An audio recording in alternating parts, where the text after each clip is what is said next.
Good morning and welcome to another Wine Steward video. As you can immediately see, we have changed the scenery a bit. The background is meant to remind you that we have a heck of a lot of beautiful spirits selected by taste, not for fancy name. We'll probably get a few fancy names for you. You'll come in and say, do you have this or this? And we're going to say, we have this.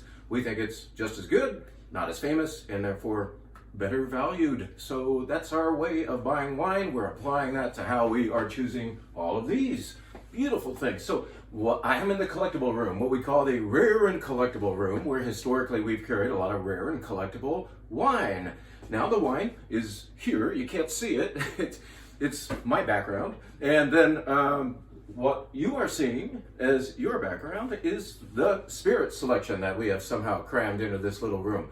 You got to come visit. We will happily unlock this for you on Sundays. We'll have the door swung wide open, flung wide open, whatever you do with the door. It's going to be accessible at all times. You can walk in and see what's going on with, look, this Australian whiskey. Did you know there was such a thing? That's a beauty. We've been carrying their, let's say, less expensive regular stuff, Starward, and now 60 bottles of this have come to California. We've captured 6 of them. This is fancy stuff. The smaller production whiskey from Starward is in the store right now in time for the holidays. So if you have a whiskey lover out there, you should consider that beautiful thing right there. What else do we have? Look at all these whiskeys. This is Meyer. You say Meyer because this is France, the Alsace region of France, producing Meyer whiskey. We have Clonakilty from near Cork, in Cork County, Ireland, the west coast, southwest coast of Ireland. We have Scotch, we have Japanese whiskey, we have domestic bourbon and such. Look at all that stuff. And then, of course, gin, because that's what I like. We have, this is really nice gin, and it's sparked a little bit of a debate. When I love to have a martini, and I love to have a gin and tonic as well. So, well, maybe not at the same time, but one after the other. Bar Hill, see that? That is from Vermont, and it's distilled via honey. So these people are beekeepers, and they use the honey for, besides enjoying on a English muffin, they make gin out of it as well. So Bar Hill gin, like I said, sparked a debate about what is its usefulness. Like, how do we apply this to our mixology? Well, in my opinion, at least my earlier opinion, I didn't think of it so much as for a martini, because that honey effect does creep in a bit, and I like a dry and bracing gin, like London Dry style, for my martini. And I thought, when I had this, I thought, yeah, that's good. But then I shared my opinion and my martini made out of this with somebody else, and they said, that's fantastic. You don't have to go classic all the time, Jim. So get out of your classic rut and enjoy this. This does, in fact, work with a martini. I think it would be the bee's knees for a bee's knees, and it would also be terrific in a gin and tonic. So I'm often taught to think out of my own box. So Bar Hill gin, beautiful stuff from Vermont, and so on. Oh my gosh, I'd like to describe all of these for you, and maybe just once a week we'll tell you about a new one. But hey, look at this. Doesn't everybody want a cocktail shaker that looks like a spaceship from a 1950s sci-fi movie? Yes, we have all kinds of barware now, so come check that out. I am now going to just go all over the place, I already have, and tell you everything that's exciting at the Wine Steward this week. And one of the exciting things is the fact that it's Wine Club time. So all of you Wine Club members can come in now and pick up your, what month is this? October Wine Club wines, all right? Including this one. If you're a member of our Wine Adventure Wine Club, which gets 2 foreign wines per month, it's mind expanding. It's for the brave, for the people who trust us to choose them good, distinctively good things they've never heard of from all over the world. Be a member of our Wine Adventure Wine Club, and you can get this Moulin de Saint Bordeaux. I'm going to prove how good it is right now. How about that? Let's just show you how wonderful this wine is. This is a 90% Cabernet. Actually, this is a Cabernet making house. This is kind of like the third wine of Chateau de Saint, a very famous winery. But this particular wine, their less expensive goodie, is going to be 90% Merlot because most of the vines are growing in clay soil, and Merlot loves clay soil. I love that sound.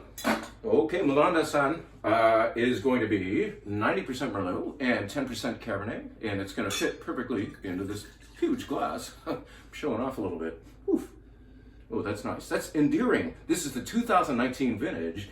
Jancis Robinson, a great wine critic, wine writer, has declared 2019 to be quite possibly Bordeaux's best ever. And I know they've said that before about Bordeaux vintages, but the way it's warming up over there, I think that's accommodating more fruit, more understandability, more affability in Bordeaux. So it's happening here already. This beautiful nose of fruit. You do get the Bordeaux earth, but I think fruit is conquering earth in this case. It's gentle. It is gorgeous. I want it tonight.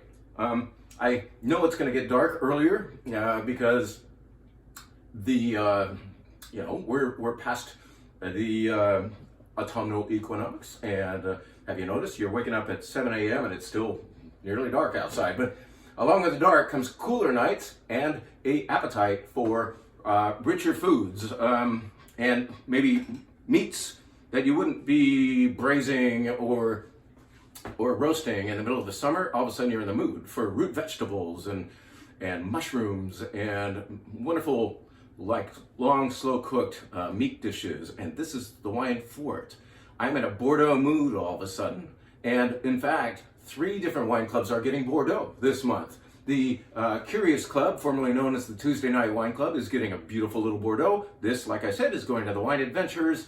And then our World Class Club gets a up a notch in quality Bordeaux as well. So why am I in the mood for Bordeaux? Maybe I'm practicing for next week. This is your reminder that the event that we only announced last Saturday, which is a crummy time to tell anybody anything because they're off and running, or maybe in Tahoe or just off and running. But the point is, I have only promoted this event once so far, and we're half full as a result. We still have seats for next week's all Bordeaux event.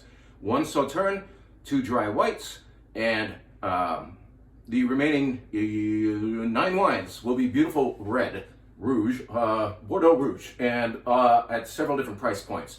Above this is where we're going to start, like maybe at about $25 and go to about $125, and show you a great spectrum of Bordeaux from very, very good vintages like 2016, 2019, and Aaron will be with us to describe all of them for you. I will do all the pouring, and we'll have a good time with Bordeaux. So do think about that. Maybe come and get your wine club wine, get in the mood like I'm getting in the mood, and then sign up for that event, which is available on thewinesteward.com. That's right.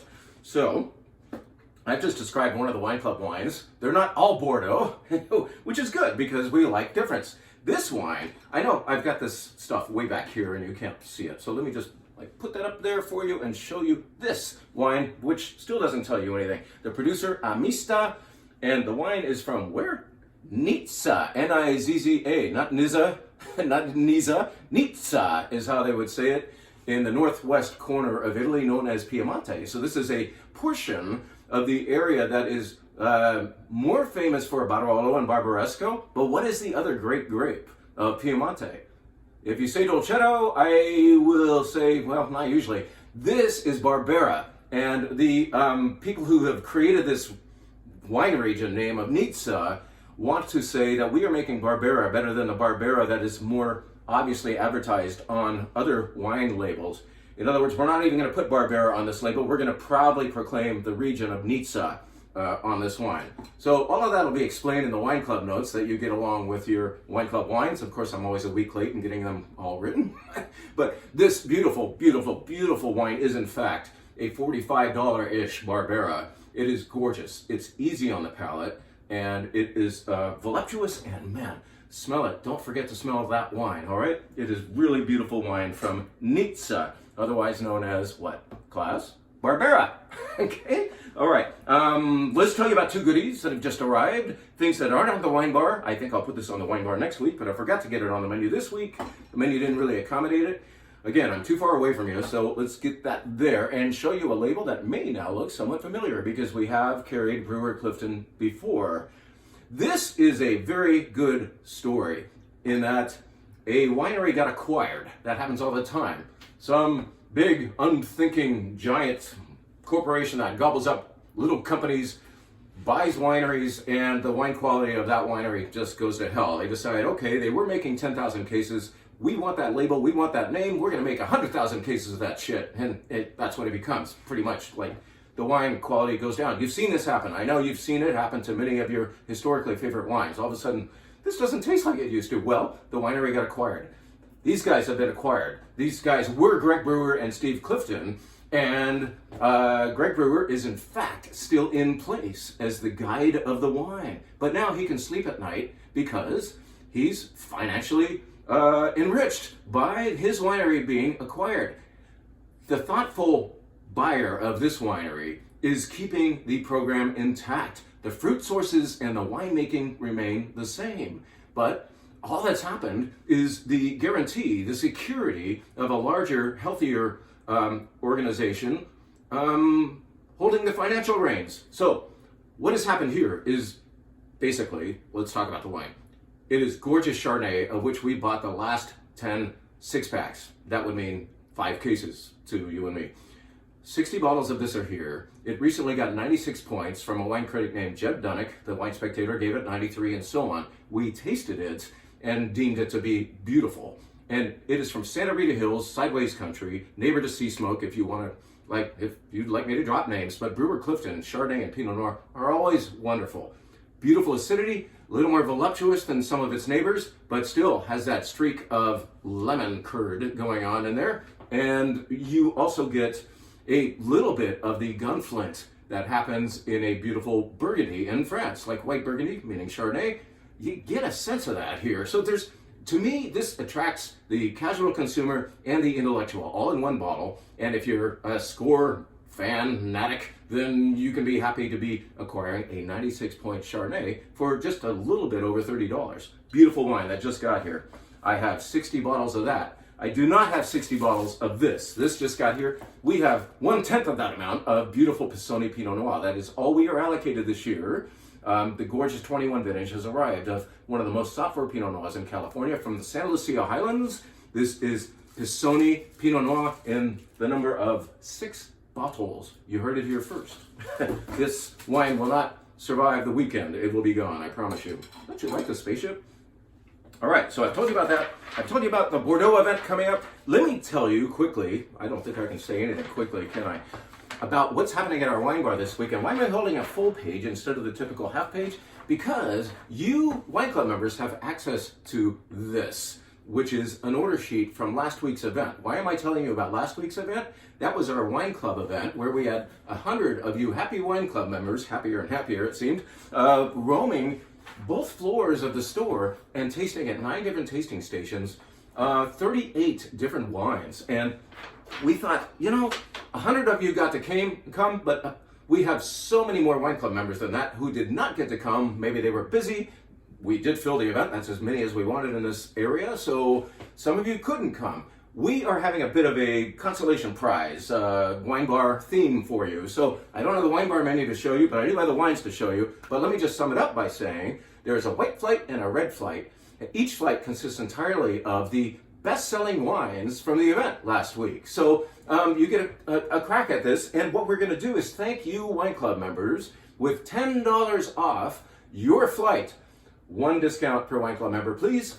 And whether you order the red or the white flight, instead of $26, it's going to cost you just $16 to try the 5 beautiful wines, white or red. Now, I'm saying white, but I should qualify that by saying that the so-called white flight that we usually do is, the name is amended a little bit to say refreshing because there is a dry pink in it as well. So let's just run through those real quickly and say the white flight begins with a sparkling wine from Austria. This is a sparkling Gruner Veltliner. We've only carried one of those in our past, so this is a rarity. This is a beautiful sparkling wine from Austria that's going to kick things off. We're going to go straight to rosé after that and show you our best-selling rosé of the year, which was also the best-selling rosé at the event, called Mirabeau from Aix-en-Provence. And then we're going to take you to, where shall we go next? I mean, that's the fun of the wine steward, right?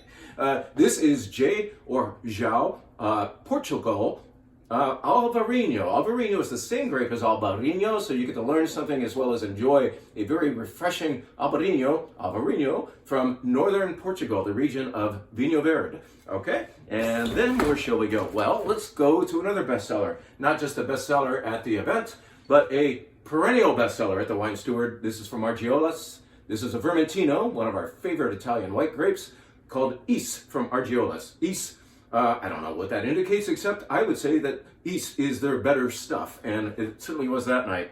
We're going to finish that white flight with something that not all of you love and others of you adore, but I think all of you will fully respect this beautiful New Zealand Sauvignon Blanc. Sometimes a New Zealand Sauvignon Blanc is just too much of a good thing. It's too eccentrically extreme with its, some people would say cat pea, I would say asparagus and other canned vegetables, and maybe even the jalapeno or capsicum effect as well. This is more about passion fruit. It's beautiful and it's got a nice texture. Instead of being entirely zingy and tongue burning, it's got a little more richness to it. It's not Chardonnay, I know it looks like it could be, but it is vibrant and yet a little more padding on the palate. Beautiful Sauvignon Blanc. Between the two flights on the menu, you're going to see one wine offered by the glass, because I want you to have a whole glass of this beautiful wine from the Napa Valley. In fact, this Péjus Cabernet Sauvignon from the 2021 vintage sounds young, right? It's very easy to drink. It's going straight to our Red Collector Club and straight upstairs to be the wine by the glass, the Cabernet by the glass on the menu. Why are we doing a Cabernet by the glass? Because all of the reds are going to be foreign and like a little bit more, well, you're going to learn. You know, you don't have to learn anything about Cabernet. You don't know all about it. But let's go to the red flight and tell you really quickly what's happening there. What shall we begin with? Let's begin with Colli Massari. Colli Massari, producer in the region of Maremma, out on the western coast of Italy, a portion of Tuscany. Colli Massari, beautiful wine based on, what grape do you think? Sangiovese. There's a little Ciliegiolo in there too, just so I can say Ciliegiolo in the video. Really nice wine. The brightness of Sangiovese happens there. Then we will take you to, not that one, let's go here. Let's go to our very favorite wine region in the entire world, or at least some people's, the Rhone Valley, southern Rhone Valley of France, for Saint-Côme. Yes, that's how you say the winery name. It looks like Saint Cosme, or how do you say that? Saint-Côme is what they would say. I know, in French you skip half of the letters, right? That's a Grenache-based wine, but it also has Carignan and Viognier, and it's lovely, beautiful wine, beautiful value. We sell a lot of that wine. This is going to be the next, if I can find the damn thing. Well, we've already shown you that. Let's show you this. Let's take you to Portugal next. Manuela. Manuela, I don't know if that's how they say it in Portugal, but that's how I'm saying it today. This is going to be from the Douro Valley of Portugal, where they make port, but they also make dry red like this. Dry makes it sound like it's going to be, frightening. This is actually, unlike other Douro reds, this is much friendlier. Manuela, if that's how you say it. Where shall we go next? Why don't we go to another favorite place of yours and ours, Rioja, Spain. For this wine, this is called Cantos de Valpiedra. And it is a very beautiful Rioja, and a lot of you thought so the other night. So we are going to take you finally back to Italy. We started in Italy, we're going to finish Italy. We're going to back to the producer Argiolas in Sardinia, Italy, for Sen, which doesn't mean anything except maybe to them, but more importantly, this is a wine made entirely of Cannonau. Have you heard of Cannonau? We are pretty damn sure that Cannonau is the exact same grape as Garnacha, otherwise known as Grenache. And while the Spanish were occupying that island, the Aragonese, they were bringing, we believe, Grenache to that island. Well, when wine or a grape stays all by itself for a long time, kind of isolated, it does kind of mutate and become its own thing. So there are Grenache aspects to this wine, but there's also a nice earthiness too. This is the best Cannonau we've ever carried, I believe. At least it's the only one we're carrying right now, so it's the best we have. I believe that's about it, except I want to say, finally, that you wine club members who were not able to attend the event are able to, where's that sheet? Oh, here it is. That's why I pulled this piece of paper out. This is the order form from last week's event. You can enjoy the special event pricing now, if you would like. So all we need is your order by this Sunday, and we tabulate. We have your wine for you next Friday of next week. And you get to enjoy very, very good discounting beyond your 10% wine club discount. So all of these wines And anything that is on this sheet that doesn't appear on the wine bar flight is still subject to your generous ordering. Thank you for everything. Remember, Bordeaux event next week. You know what we're doing after that? Germany. And then Angelino is going to come a little late. He's later in November. So don't get too excited about what's happening 3 events from now. Sign up for Bordeaux. We're in the Bordeaux mood. I'm going to get back in that mood right now and say farewell for the time being. Let's see you at the wine bar. Thank you very much.